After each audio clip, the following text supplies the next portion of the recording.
Hi, this is Brandon from ThirstGym.com, and today we're going to talk about the exercise called the single leg Landmine RDL with row. Now this is an advanced exercise you can put in your programs for your athletes or your clients to focus on two main things.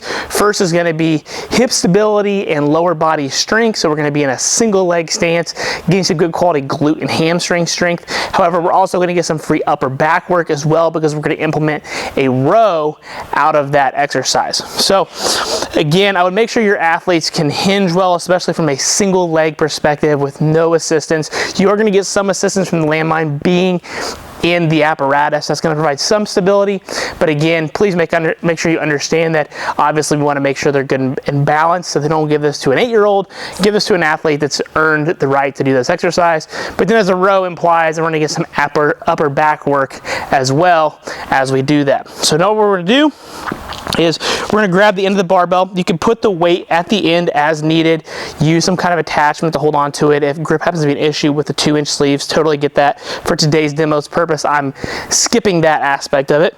Now what we're going to do is I'm going to grab the end of the barbell here, and whatever hand I have on the barbell, that's going to be the leg that's moving, but not the leg that's working. The leg that's working, doing the physical work, is going to be my left leg in this case. So left glute, left hamstring.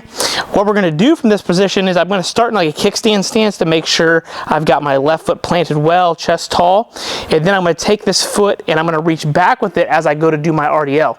As I get down to the bottom, I'm going to use my torso and my full body strength to stay good and neutral down there, perform my row in that position, and then stand back tall. So I'll be here, I'm going to come down, hold, row, right back up, down, row, back. You can tap your toe, regather your balance, hold down here, row, and back. I can probably scoot away just a little bit here, down, row, there we go. So notice I'm getting more range of motion, where if I hug the landmine too much, then I'm kind of in a weird position where I'm not really getting as much of a row.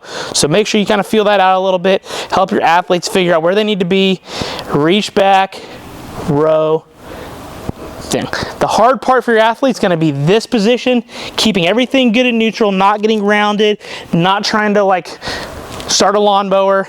Get down there, hold, row, back. You need to take that opposite arm to get out to the side, give you a little bit of counterbalance. Totally okay. Then I would switch sides. Now this again is more of a complex based exercise.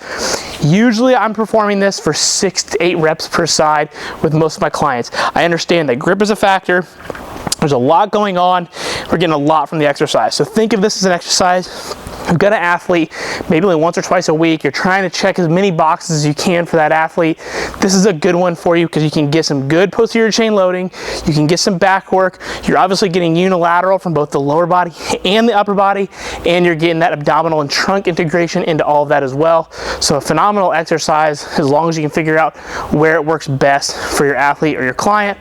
This is something I personally really like with my pitchers in baseball. Again, we get down in this stance, that's going to mimic a lot of them coming over once they go to throw.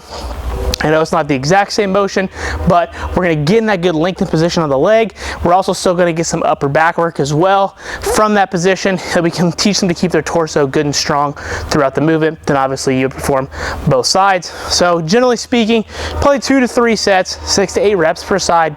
Good place to be. Again, make sure your athletes are ready for an exercise like this, but if you get any questions, please feel free to let me know in the comment section below. Thanks. Have a great day.